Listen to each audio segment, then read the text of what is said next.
Bonjour et bienvenue dans ce carnet de guerre. Ce carnet de guerre va parler de la liste d'armées que je vais utiliser lors du tournoi qui se déroulera ce week-end à Villefranche. Format 2600 points en bâche pure. Alors, pourquoi est-ce que je fais cette présentation maintenant? Avant le tournoi donc. Premièrement, parce que normalement les listes de tous les participants ont été postées, donc si par hasard il y a de l'espionnage de liste, c'est dit avec de l'ironie, j'ai pas grand chose à craindre. Deuxièmement, parce que j'en ai envie, voilà, tout simplement. Et troisièmement, parce que au final, mon classement dans le tournoi m'importe peu. Ce qui m'importe réellement, c'est de passer un bon tournoi, de faire des bonnes parties, de bien me marrer, de rencontrer des gens sympas. Donc je me dis que même s'ils connaissent ma liste par cœur parce qu'ils ont vu la, la revue, sur les 250 abonnés que j'ai actuellement, je pense pas qu'il va y avoir 50 participants du tournoi qui vont aller regarder cette revue-là. Ce qui est bien dommage d'ailleurs. Donc voilà pourquoi je vais me lancer dans cette revue maintenant. Alors, une armée de morts-vivants à 2600 points. Comment ça se monte? Qu'est-ce que je vais jouer? Qu'est-ce qui va se passer? Tout ça dans les secondes qui suivent. Voilà, donc je vais commencer par ma base, et qui dit base en compte vampire dit au moins 2 unités de loup funeste. Pourquoi des loups funestes? Parce que ça va vite, c'est de l'avant-garde.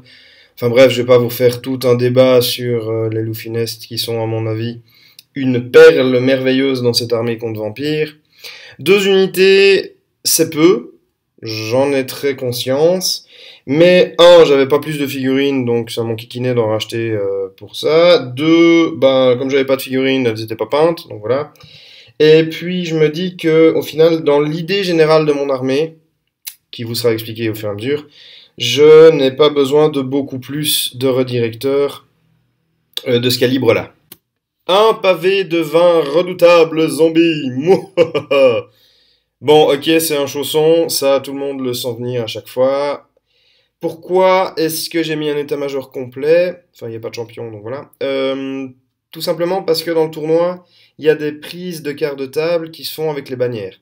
Donc si mon chausson reste en fond de table pour servir de plateforme de missile pour un de mes magiciens, ça permet aussi de garder le quart de table dans lequel ils sont. Ça permet de contester si une unité ennemie parvient à venir dans le quart de table, etc. Donc, pour le prix que c'est, je me dis, bon, je rajoute pas plus de zombies, ils vont repopper de toute façon à la magie. Et je rajoute un état-major. Le musicien est là également pour faire des reformations rapides au cas où. Même si en soi ça servira à rien sur un zombie. Mais on n'est jamais trop prudent. Un pavé de 37 squelettes. Avec bouclier, armure légère et lance. Oui, des lances. Pourquoi des lances? Parce que, comme le tournoi se veut WYSIWYG, je les ai montés avec des lances il y a 12 ans en arrière, donc ils ont toujours les lances, donc je les joue avec les lances. Oui. J'aurais préféré arme de base bouclier, mais bon, au final, je taperai sur un en plus, c'est pas très grave. Pourquoi 37? Tout simplement pour économiser des points. État-major complet, toujours pour le même but que pour les zombies, c'est-à-dire le contrôle de quart de table. Le champion est là pour pouvoir relever un défi au cas où, parce que ce pavé va également accueillir un magicien, un nécromancien, et potentiellement une banshee. Le musicien servira à rien, parce que c'est des morts vivants, donc voilà. Donc voilà pour mon gros pavé, disons celui qui est censé pouvoir encaisser un petit peu une charge et ne pas fondre tout de suite au premier round. 28 ghouls. Alors, avec nécrophage évidemment. Pourquoi 28? Parce que, techniquement 4 x 7 ça fait 28, à moins que les mathématiques aient changé entre temps. Pourquoi pas plus? Parce que j'ai pas besoin de plus d'unités de base. Je veux dire, en vampire, les unités de base sont ce qu'elles sont, c'est-à-dire pas terribles. La plupart du temps, j'essaie d'avoir soit ghoul zombie, soit squelette zombie. Là, à 2600 points, j'avais pas assez de ghouls et j'avais pas assez de squelettes pour faire tout l'un ou tout l'autre, donc j'ai mixé les deux. Ce qui au final n'est pas plus mal. Cette unité de Ghoul va recevoir un perso qui est une Banshee avec elle. Je mets jamais, enfin j'évite le plus souvent de mettre des nécromanciens dans les ghouls parce que les ghouls ont quand même vocation d'aller au corps à corps le plus vite possible, délivrer un maximum d'attaques empoisonnées, et puis ensuite souvent de se faire latter la tronche parce que bah elles ont enduit 4 oui, mais elles ont pas trouvé l'armure. Mais elles repopent. Donc je préfère avoir le nécromancien un tout petit peu à côté pour pouvoir les repopper plutôt qu'ils soient au contact et qu'ils se fassent bourriner par l'unité dans laquelle je vais aller pour essayer de passer mes attaques empoisonnées. Voilà, c'est tout pour les bases. Donc ça me fait quand même des bases qui sont, à mon avis, relativement solides dans le sens où ça repop facilement et ça permet d'avoir une espèce d'enclume. Donc déjà, vous êtes là, il va jouer un marteau et enclume. Oui, c'est bien vu. Donc cette base-là, elle est là pour tenir un minimum, essayer de faire du dégât autant que faire se peut. Alors oui, c'est pas la base la plus ultime, on va dire ça comme ça, parce que je pourrais avoir effectivement les armes de base sur les squelettes, je pourrais avoir peut-être plus de ghouls, virer le pavé de zombie pour mettre, ou bien alors le grossir de base, mais c'est quelque chose qui va tenir suffisamment longtemps pour que mon marteau vienne dire coucou et vienne faire son office. 2 fois une nuée d'esprit qui n'ont rien à voir avec le marteau. Ça me servira à engluer les trucs que je risque de rencontrer en tournoi. Je pense notamment à des choses un peu pénibles comme un bout de fer, un tank à vapeur. Je sais pas si le sphinx a des attaques magiques, mais grosso modo un sphinx peut-être. Enfin, ce genre de petits détails qui fait quand même son poids dans une armée comme ça. Elles sont là vraiment pour aller engluer une unité pénible. Même ce sera juste des tireurs ou quelque chose dans ce goût-là. Non, c'est vraiment pour aller scotcher une unité, quitte à ce qu'elle se fasse bousiller en 4 tours, je m'en fous. Mais au moins pendant X tours, l'unité sera au corps à corps. Et voici une bonne partie du marteau. 10 cavaliers noirs avec lance de cavalerie et état-major complet.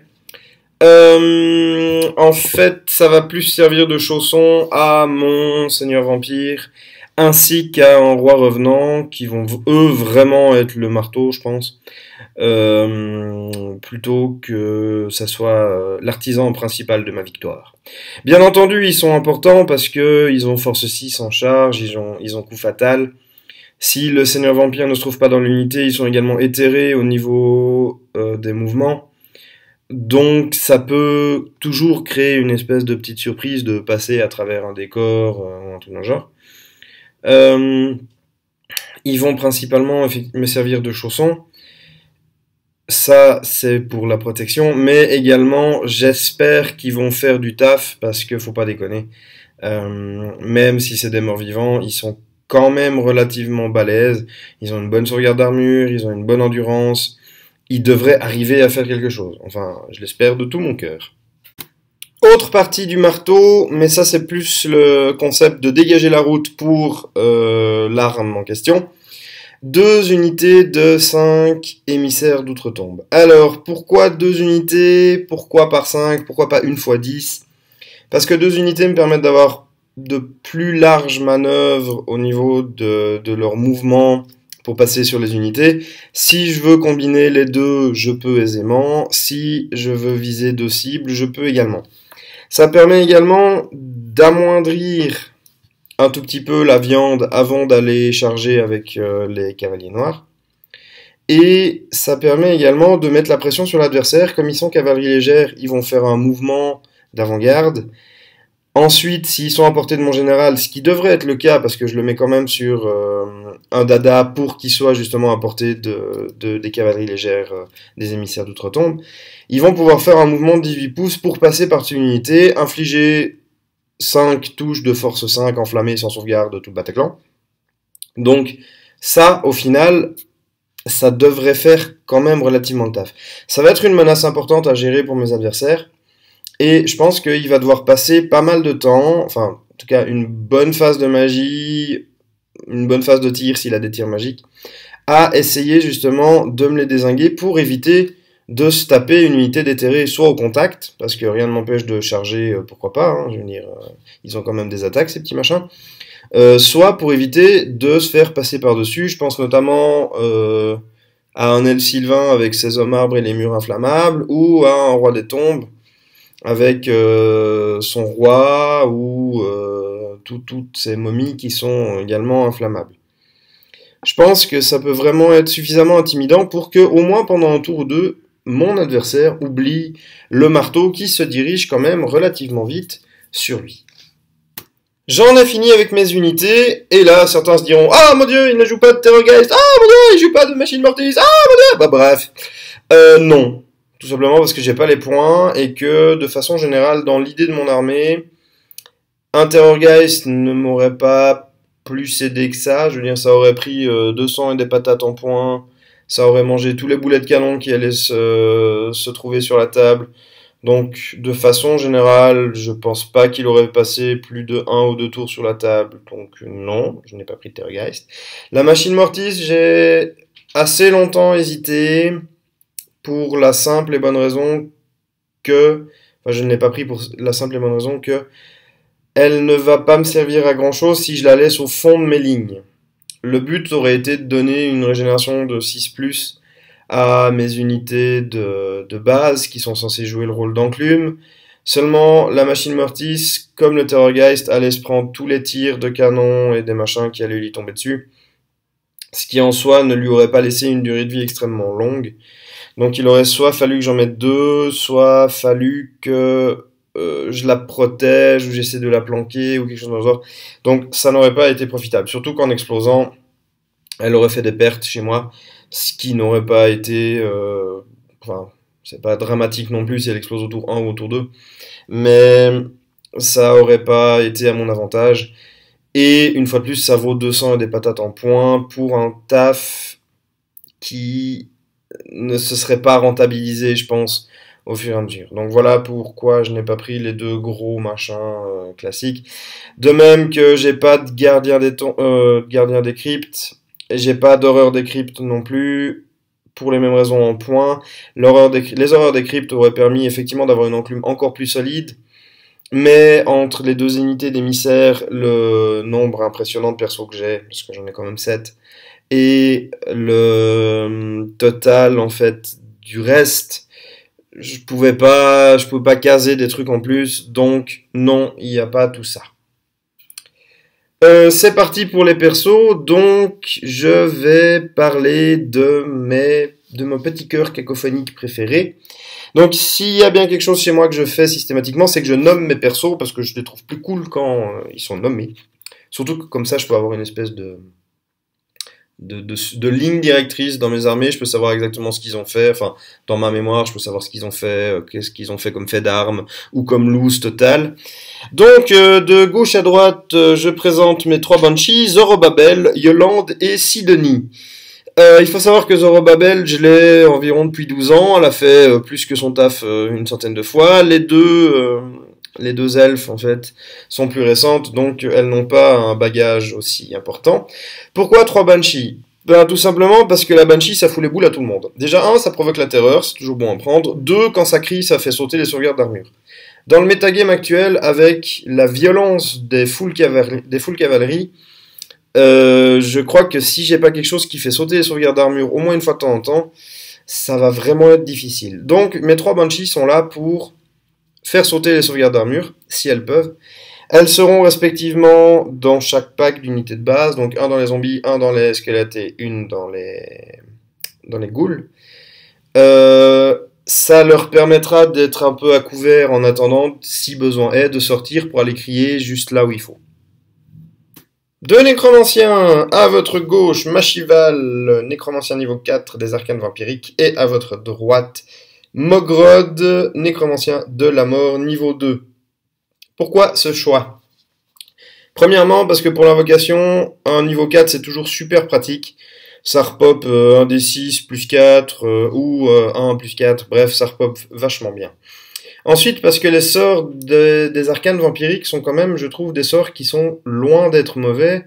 Je prends le souffle de la non-vie, le poids des âges, il y a tout un tas de sorts comme ça qui sont agressifs.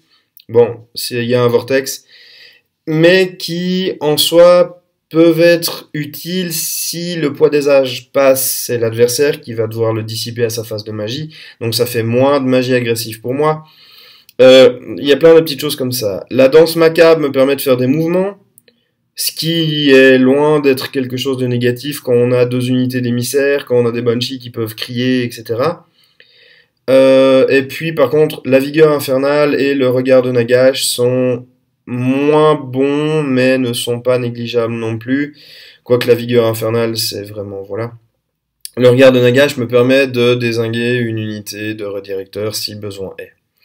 Au niveau du domaine de la mort, alors, pourquoi un niveau 2? Premièrement, parce que le buveur d'esprit,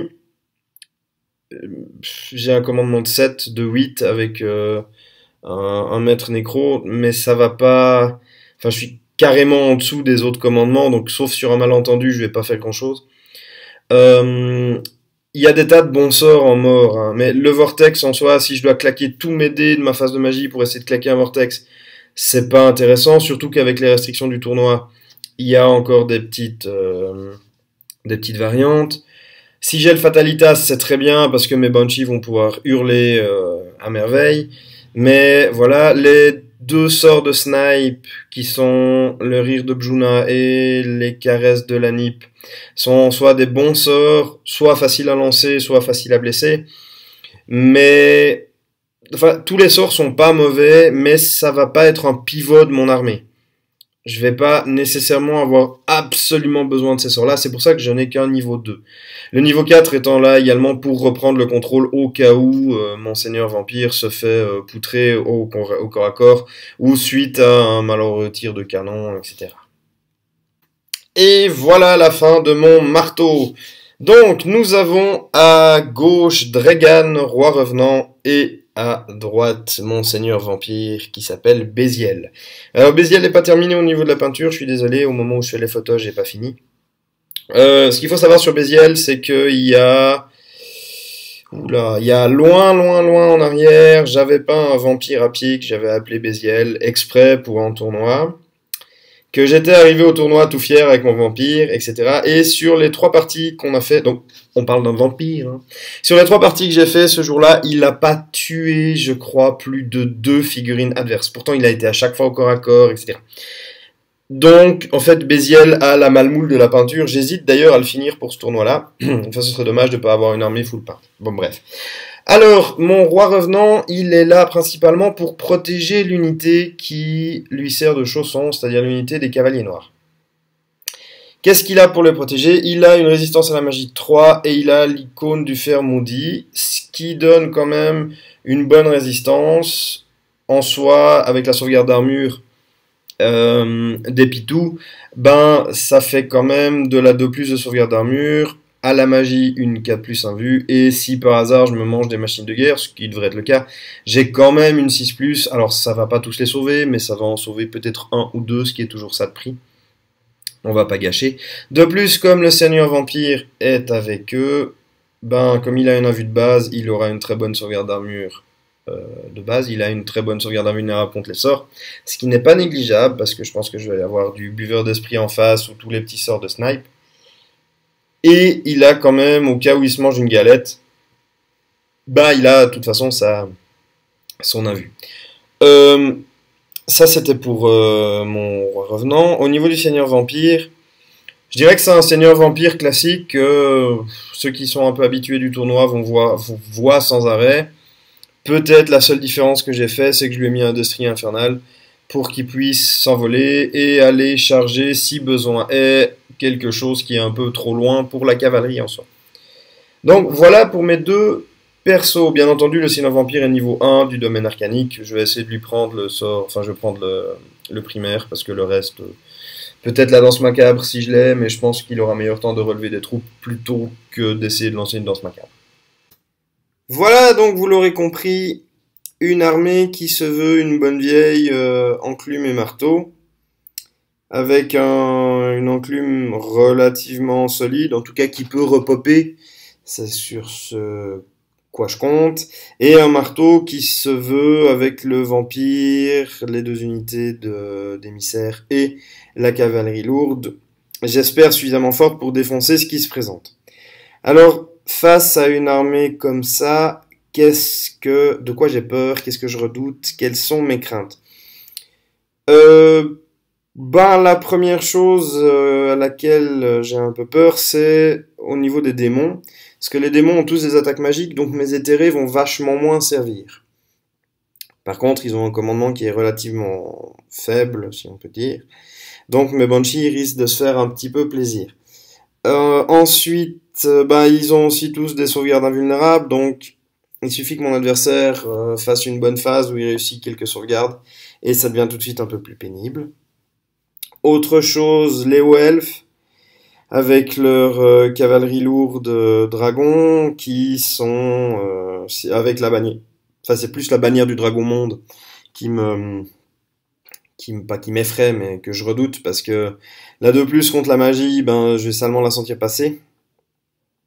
Il y a peut-être moyen avec ma cavalerie lourde de faire quelque chose, mais le reste, voilà.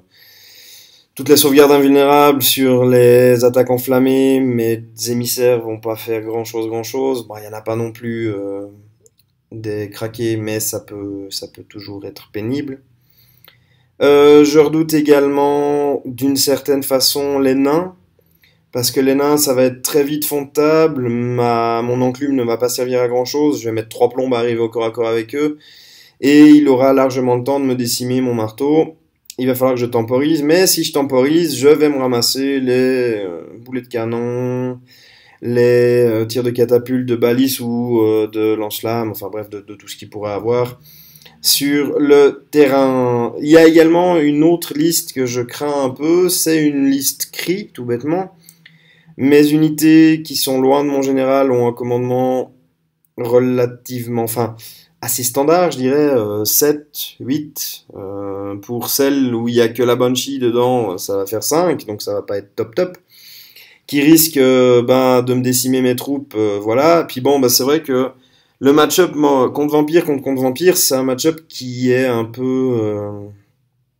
comment dire ça, qui se joue beaucoup au dé, qui se joue beaucoup en fonction de la liste. Si c'est une liste où il y a beaucoup de cris, ça peut aller très vite, je peux partir dans tous les sens, ça peut dépoper pour moi sans arrêt. Si c'est une liste plus axée corps à corps ou rétention, là il y a peut-être moyen, mais on va s'engluer dans des corps à corps interminables, ça va être vraiment long, ça va être un match-up chiant. Je pense très honnêtement que ça va être un match-up chiant. Autre match-up chiant, les rois des tombes, parce que c'est le même problème, à part qu'il n'y a pas de cri. Par contre, comme les rois des tombes sont un tout petit peu meilleurs au niveau statistique avec la plupart de leurs unités, voilà, ça va être un peu pénible d'essayer d'aller chercher des unités de rois des tombes. La terreur servira à rien, ils sont immunisés psycho, etc. Il y a également un match-up qui reste un match-up pénible, mais peut-être moins avec ça, c'est le match-up ogre. Parce que ça piétine dans tous les sens, mais voilà, ça a de l'endu, ça a peu de sauvegarde d'armure, ça a un commandement qui est pas très très bon. Mais par contre, pour ma cavalerie lourde, c'est immunisé au coup fatal. Alors oui, ils ont de la force 6, mais une fois que le corps à corps a été fait, il me reste mon seigneur vampire qui a intérêt à moissonner. Puis l'ogre en face, il tape fort, donc il va aussi faire voler rapidement mes unités. Il a pas beaucoup de magie, donc c'est tout bénef pour moi au niveau des éthérés. Ça, c'est un match-up qui peut encore passer. Ça dépend comment comment je vais appréhender l'armée qui est en face et également ce qui va jouer. Pour le reste, je dis pas que je vais gagner, je vais faire de la win, etc. Non, loin de là. Mais c'est pas quelque chose que je redoute particulièrement. J'ai moyen de gérer, à mon avis, relativement bien les menaces. Il faudra que je fasse des phases de magie correctes. Disons que le phase de magie à 2D, c'est voilà. Mais ça, c'est pour tout compte vampire qui se respecte. Également, il faudra que je fasse très attention à ce que mon adversaire veut passer comme sort. Je pense une malédiction d'Anraïr sur mes cavaliers, j'aurais l'air con. Il y a plein de petites choses comme ça. Pour le reste, oui, effectivement, j'ai pas trop de crainte. Si le nouveau livre d'armée, pardon, Elfe Sylvain est dehors, là, effectivement, mes éthérés vont prendre très cher parce qu'avec toutes les flèches magiques, ils vont finalement me dézinguer l'unité. enfin, me dézinguer les unités sans trop de soucis, je pense. Et si il y a des Way Watchers, eh ben ma cavalerie lourde, je vais pas donner cher de sa peau non plus. Voilà, donc j'espère que ça vous a intéressé, que vous attendrez avec impatience ou pas le débrief du tournoi. Alors, je ferai de toute façon une vidéo complète sur le débrief avec les unités, qu'est-ce que j'en ai pensé, comment, enfin, comme la dernière fois. Et je ferai également un débrief du tournoi. Je sais pas encore comment je vais présenter la chose, soit je refais quelques batailles avec des plans After Effects, etc. Soit je fais juste des débriefs photos où je ferai une ou deux vidéos en fonction du temps qu'il y a. Je sais pas encore comment ça va se présenter. Mais en tout cas, je suis ravi d'aller à ce tournoi. Ça changera un petit peu. Ça me fera un break dans le quotidien.